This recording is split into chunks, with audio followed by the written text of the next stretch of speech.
What is going on, everybody? Welcome back. Now today we're going to get straight into the video and we're going to be talking about how to have better conversations even if you're socially awkward, okay? To tell you a little bit of story, or not a little bit of a story, but to tell you a little bit about myself, when I was in middle school, high school, all the way up until early college, I was pretty socially awkward. I didn't like having conversations with people. I didn't necessarily know how to carry on a conversation, and it took me a while to kind of gain these techniques over time to make me feel better when I was in conversation or when I had to have a conversation, right? So I wrote down 5 things on this board over here that we're going to walk through in this video, and we're going to talk about how to have a better conversation. Now, number one thing up at the top, and this is one thing that helped me a whole lot, is be genuinely interested. All right, be genuinely interested. Now, what do I mean by that? When you get into a conversation with somebody, a lot of us, especially if you're socially awkward, right? Whether you're on a date, whether you're at work, whether it's just a conversation on the street, sometimes we're worried about getting out of that conversation.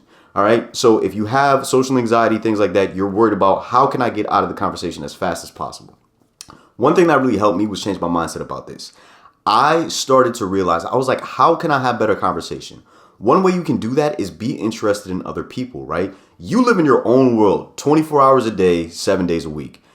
Everybody on this planet, all 7 billion of us, live in our own little worlds in our minds, right? We have our own worldviews. We have our own things that we like, that we dislike. We have experiences that maybe I haven't had, you haven't had. Like, there's so much that each of us experience and so much that each of us thinks about the world. Is when you meet somebody, you now have an opportunity to jump into an entirely new world, to learn something new. So when you're genuinely interested, instead of running away from a conversation, saying, hey, what can I learn from this person? How can I dive into their world? How can I, be genuinely interested in them, right? And not everybody's going to be super interesting. Maybe you're not going to like everybody that you talk to. That's totally fine. But at least coming into it with the mindset of thinking, like, how can I learn? What can I learn from this person? What can they provide me that might even expand my own worldview? Things like that. You will be much more engaged. Okay, so moving down to the second thing, ask follow-up questions. Okay, so ask follow-up questions. I'm going to say it again. This is using a method that a lot of people call yes and. I don't know if it's like a psychological tactic or whatever, but yes and is pretty much when you're in a conversation and you're having a conversation with somebody and you ask a question. Now, what happens a lot of times when we ask questions, we ask one question and then the conversation dies because there's no follow-up, right?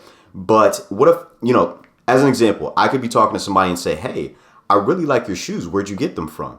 And they might say, hey, I went to H&M and I got my shoes for $19.99. No way. I shop at H&M a lot. Where do you like to shop? Well, I like to shop at, Hot Topic. Hot Topic? I've never heard of that. Where is that located? Well, they actually have one, blah, blah, blah, right? So when you start to get into this yes and mindset, you're expounding upon the previous question and you're diving deeper into the conversation. You're kind of guiding it. You're not even pushing it, but you're getting more and more information from that person than maybe even you're volunteering, right? So this was something that was super effective for me. When I was in a conversation, I was always like, I would ask a question and then I would freeze up. I don't know what to say, right? But when I started to do the yes and ask follow-up questions that I genuinely wanted to know, it helped the conversation flow so much better than what it used to. So start to get into the habit of yes and. Look for ways to expound upon a question that you already asked. Oh, wow. Where did you learn that? What about this? What do you think about that? Look for ways to expand the conversation. So this one is super important. Ask follow-up questions. And I think another thing that I would add to this, and I didn't write it down, is be observant, right? The world around you is going to tell you so much about what you can talk about. And I think one of the biggest things that people get afraid of, especially with social anxiety and things like that, is how do I carry on a conversation if I feel like I'm going to run out of things to say? Look around you. Look at the person you're talking to. Look at what they're wearing. Look at maybe a bracelet they have on about something that they're passionate about, or look at all these different things in the environment around you that you can talk about that might give you clues to things about that person, or maybe just something interesting that's going on. Maybe there's like an ice cream truck down the street. You're talking to somebody on the street and you're like, yo, I had this ice cream from this ice cream truck 2 days ago. It was really good, blah, blah, blah. It doesn't really matter. Don't think so much about what you're talking about, but sometimes just throwing something random out there and just seeing if it sticks might lead to a better, more robust, more holistic conversation. So that's it. Now moving down to number 3, this one is super important. Be present and retain. Retain. Now, what do I mean by be present and retain? One thing that we do not do nowadays is we find it hard to be present as a society, right? Myself included. We all have this in our hands 24/7. If you have your phone all the time, it's very hard to be present. So one thing that I don't like to do when I'm having a conversation is have my phone out, right? I put that on silent, put it in my pocket. I try to be as present as possible. I do this when I go to dinner with people. I do this when I'm just presenting. I do this whenever, I have like a point where I'm trying to engage with someone. Put the phone away, turn the notifications off, and actually be present. And then the second part of this is retain. So what I mean is retain information about someone. One thing that I love to do now is try to remember people's names the best that I can, and then also remember a fact that they tell me. So if I meet somebody and they're like, yeah, my name is Bob, and I really like, red Ferraris or something like that, that comes up in the conversation. That is a key piece of information that if I meet Bob again and I'm able to, number one, retain Bob's name, I remember Bob's name, and I remember that he likes red Ferraris, he's probably going to feel much more inclined to feel connected to me, to feel, to have a sense of rapport, right? Because a lot of times people don't remember names. They don't remember things about you. So when you meet them again, it's almost like you didn't even really care about the conversation that we had initially. So, things just don't flow as well. So this is a great way, especially if you're trying to make friends. Being present and retaining information about someone is probably the number one way that I've found personally to make friends or build rapport with someone, because you will see people's eyes light up when you remember something about them. Maybe they told you something really small, like my birthday is on May 15th, and you're like, oh, wow, yeah, like my birthday is da-da-da-da-da, right? And the next time you meet them, it's like May 14th, and you're like, yo, isn't your birthday tomorrow, May 15th? And they're like, oh my gosh, you remembered that, right? So doing that, number one, not only helps the conversation flow, but if you meet that person again, it can help you make a friend, right? So when you're retaining throughout a conversation, you can call back to things that were, talked about previously in the conversation. Maybe you guys talked about red Ferraris at the beginning of the conversation, and you kind of bring it back home at the end of the conversation. You bring it up again. It shows you're paying attention. It shows you're engaged, and it shows that you are somebody who actually cares. You're actually present. You're there. So moving on to the last 2 items. Now, relate and expand. Okay, so what I mean by this, relate and expand, is when you're having a conversation with someone, there's an emotional component. All right, people often share things that are important to them. As I said, they might share certain emotions that they have about things. And one thing that you can do is connect to things in your life that are similar to maybe something that happened in their life. So let's say somebody had a dog that they really cared about and the dog passed away. But you also had a dog at one point in time and your dog passed away, right? So they say, hey, I had a dog for 5-6 years, and then, the dog ended up passing away, and it made me really sad, right? This is an opportunity for you to not only show some emotional intelligence and acknowledge that and be like, wow, that's really sad. I actually had a dog too. When I was younger, really loved him. The whole family loved the dog, and my dog also passed away, right? So I get it, right? Using that opportunity to connect and show that you're more similar than different is a great way for someone to feel more comfortable to you, let their guard down, be a little bit more open. They're going to probably feel a little more connected to you, right? And when we feel more connected to people, what do? We typically share a little bit more information. So whenever you have an opportunity to relate to something, or you can even call back something to your own life, do that, and do it when it's appropriate, right? I'm not saying in every situation you have to, volunteer information all about yourself all the time, right? You don't want to take over the conversation and make everything about you, like, oh, this also happened to me, and also happened to me, and also happened to me, right? But doing that from time to time while mixing it in with these, these other strategies is going to help you have a better, well-rounded conversation. Now, last but not least, I'm going to talk about this. Pauses are okay. All right. So let me step out. I don't know if this is going to actually, it's probably trying to focus on my face, but pauses are okay. So relate and expand, and pauses are okay. One of the most liberating things that I found, and it doesn't matter if you're on a date, doesn't matter if you're in a work conversation, pauses are okay. Even in interviews. I think a lot of us feel, since we live in a society that's so fast paced and everything is now, that we always have to have something going on. And that even comes to conversation, right? We feel we always have to have something that we're talking about. And if there's a pause, that means the conversation is bad. Pausing is great, right? Number one, a short pause allows you to collect your thoughts. A short pause allows you to really process what somebody else just said. A short pause allows you to catch your breath. Maybe you're at dinner. A short pause, allows you to eat before you continue to talk. So pauses are okay. It doesn't have to be awkward. And, we often make it awkward because we start to fidget and we shift and we take out our phone and we start to scroll and we do all these extra things because we feel like, we have to fill that silence with something, and you don't.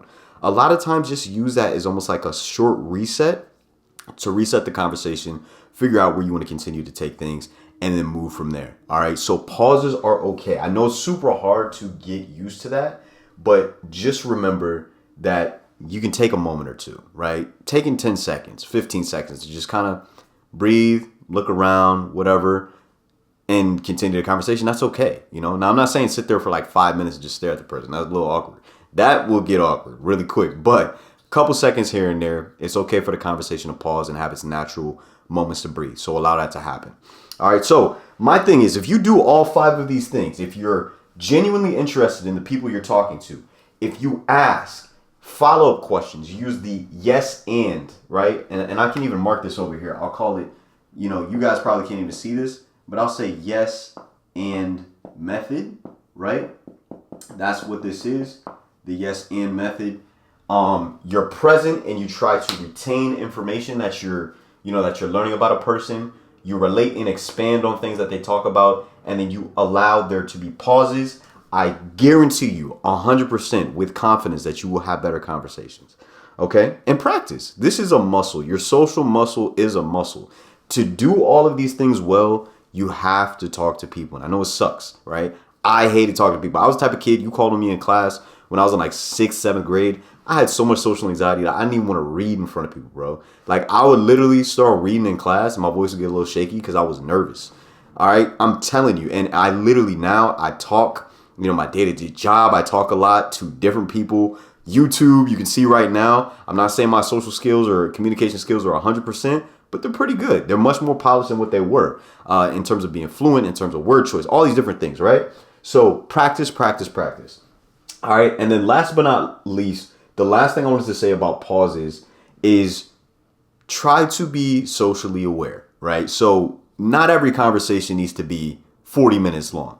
Not every conversation needs to be 10 minutes long. Some are going to be 30 seconds. Some are going to be a minute. Some are going to be 15 minutes. Some might be 3 hours, right? Every interaction that you have with different people is going to be different. So what can you kind of do to realize that a conversation is over? Well, number one, is there an objective to the conversation, right? Did you go into the conversation with an objective? You had to get some sort of information, whatever the case is. Maybe you're at work, right? Those are more objective-based conversations where you're looking to get a specific piece of information and move on from it. If it's just a casual conversation that you're having between somebody that you know or don't know, most of the time you can tell when a conversation is coming to an end, right? People will trail off with what they're talking about. They'll be like, yeah. They'll start to look away. Maybe they'll say, hey, I might have to go do something a little bit. Or I know a lot of people at this point, they pull out their phones, right? So, people, once they kind of get to the end of a convo, they'll just be like, yeah. And then they start to check Twitter or, Instagram or whatever they want to go on, whatever social media, app of their choice. So looking for those cues can kind of tell you, okay, maybe it's time to wrap it up, right? And then you can be the type of person to say, hey, you're picking up on those cues. You're picking up on, maybe somebody getting a little fidgety. They're looking around, I got to go do something. They're taking out their phone, things like that. You kind of know when to wrap it up, right? And when you're able to wrap up a conversation at an appropriate time, that's also going to make the person feel better. And if you have conversations with them in the future, they're probably not going to be afraid to talk to you because they know, okay, well, Chris actually has the social awareness to be like, the conversation's coming to an end. He's going to let me go. He's not going to sit there and talk to me for 5 hours, right? Because there are those conversations I think we've all probably been in where they should have ended 40 minutes ago and somebody's still going and going and going and going because they're not picking up on the social cues or they're just so engrossed in themselves that they forget to just kind of pause and say, hey, how's this other person feeling? Are they still engaged, right? So those are the main things I wanted to talk about today, man. Be genuine, interested, ask follow-up questions, be present and retain, relate and expand, and pauses are okay. And the last thing I'll say about this is asking the follow-up questions using the yes and method. One of the greatest things, and this is great for dating, if you go on a date, as a guy, I know sometimes guys, and this is just for my guys out there, you guys have a hard time coming up with things to talk about, right? On a first date, on a second date, things like that. If you ask yes and, you could literally sit there and not even talk a whole lot about yourself, right? You could be like, where are you from? Oh, I'm from, Alaska. No way, Alaska? Isn't it super cold in Alaska? Yeah, it's really cold in Alaska. No way. Do you guys have seals up there? Yeah, we have a lot of seals. Have you ever seen one in real life? I've actually seen a lot.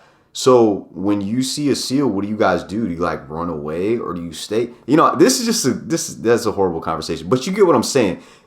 You saw how I kind of kept the conversation flowing by asking questions. I'm not even really talking a whole lot about myself. I'm more so putting something out there, and then I just keep adding to it and adding to it and adding to it. And the great thing is you're learning so much about your date. At that point in time, you're getting so much information. And if you're over here, you're being present and you're retaining, you're going to be a boss. You know what I mean? Like you're literally going to remember her name. You're going to remember all these different things, all these little fun facts. And at the end of the date, you probably share some information about yourself, but you're going to know so much about your date. And it's going to feel like the conversation went really well because it flowed. It was natural. You learned some things.